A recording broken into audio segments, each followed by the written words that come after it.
नमस्कार। आज हम पढ़ेंगे श्रीमद् भागवत गीता गीता प्रेस गोरखपुर की अध्याय नंबर 4 श्लोक नंबर 13वां 14वां। आप लोग ध्यानपूर्वक सुने।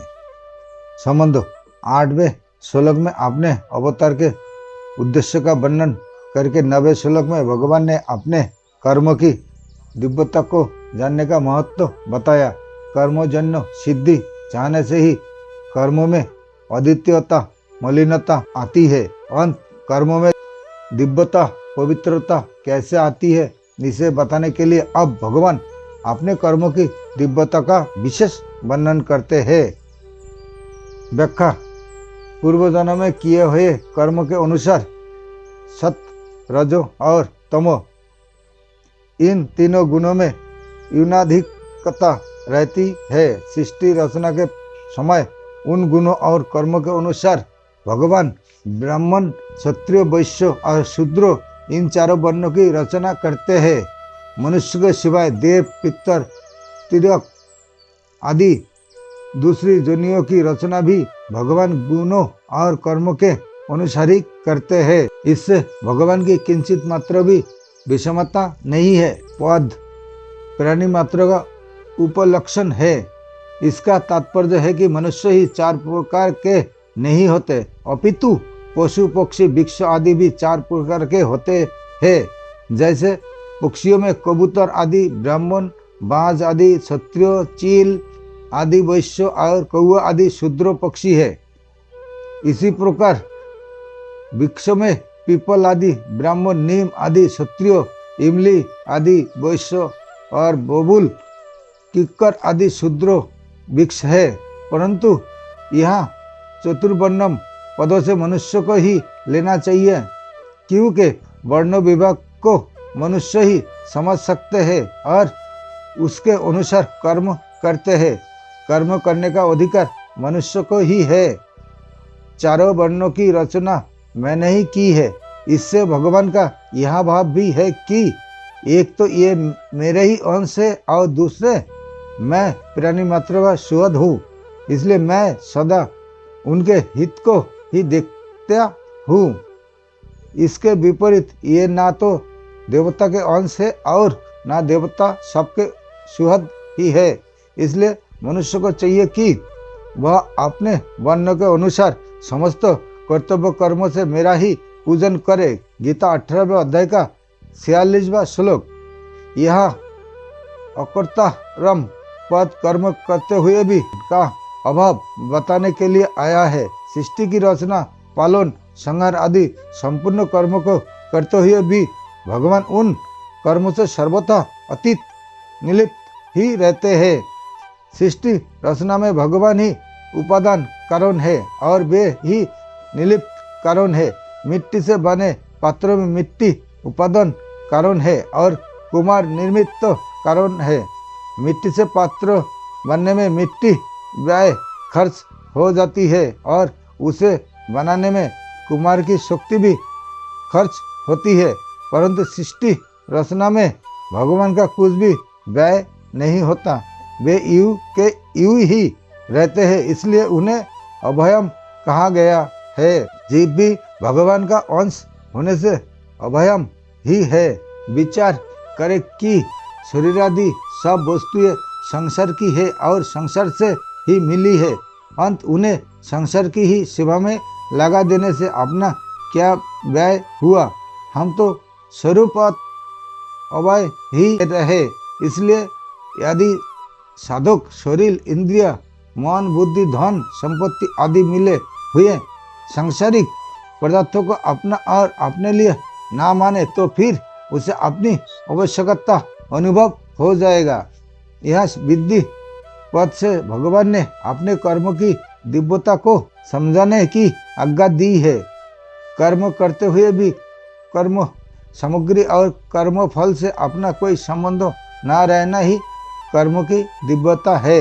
विश्व रचनादि समस्त कर्म करते हुए भी भगवान का उन कर्मों से कुछ भी संबंध नहीं है। उनके कर्मों में विषमता, पक्षपात आदि दोष लेश मात्र भी नहीं है। उनकी कर्म फल में किंचित मात्र भी आसक्ति, ममता या कामना नहीं है। इसलिए वे कर्म भगवान को लिप्त नहीं करते। उत्पत्ति विनाशील वस्तु मात्र कर्मफल है।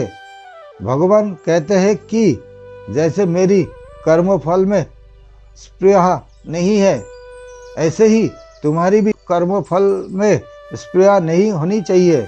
कर्मफल में स्पृहा ना रहने से संपूर्ण कर्म करते हुए भी तुम कर्मों से बंधोगे नहीं। पीछे के 13वें श्लोक में भगवान ने बताया कि सृष्टि रचनादि समस्त कर्म का कर्ता होते हुए भी मैं अकर्ता हूँ, अर्थात मुझमें प्रतिभाभिमान नहीं है। और इस श्लोक में बताते हैं कि कर्म फल में मेरी स्पृहा नहीं है, अर्थात मुझमें भोक्ताभिमान भी नहीं है। अंत साधक को भी इन दोनों से रहित होना चाहिए। फलेच्छा का त्याग करके केवल दूसरे के लिए कर्म करने से कर्तव्य और भोक्तत्व दोनों ही नहीं रहते। कर्तव्य भोक्तत्व ही संसार है। अंत इनको ना रहने से मुक्ति सत सिद्ध ही है। मनुष्य में जब कामनाएं उत्पन्न होती है तब उसकी दृष्टि उत्पत्ति विनाशील पदार्थों पर रहती है। उत्पत्ति विनाशील अनित्य पदार्थों पर दृष्टि रहने से वह नित्य भगवान को तत्व से नहीं जान सकता। पर कामनाओं के मिटने से जब अंतःकरण शुद्ध हो जाता है तब भगवान की ओर सत दृष्टि जाती है। भगवान की ओर दृष्टि जाने पर मनुष्य जान जाता है कि भगवान प्राणी मात्र के परम शोध है, इसलिए उनके द्वारा होने वाली मात्र क्रिया प्राणी मात्र के हित के लिए ही होती है। भगवान तो जीवों को कर्म बंधन से रहित करने के लिए ही उन्हें मनुष्य शरीर देते हैं, पर इन बात को ना समझने के कारण जीव कर्मों से नए नए संबंध मानकर और बंधन उत्पन्न कर लेता है।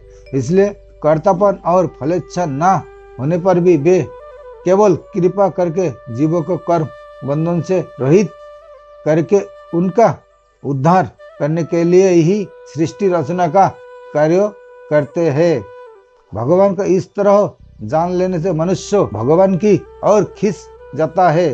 उमा राम सुभाऊ जही जना ताही भजनु तजी भावना अना कर्मा भिन्न सह बंधते।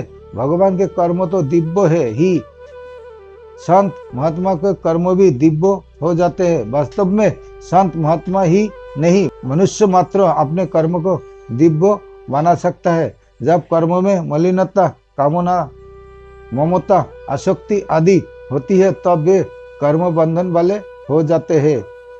जब मलिनता के दूर हो जाने पर कर्म सिद्ध हो जाते हैं तब वे उसे नहीं बचते। इतना ही नहीं, वे कर्म उस कर्ता को और दूसरे को भी उसके अनुसार आचरण करने से मुक्त करने वाले हो जाते हैं।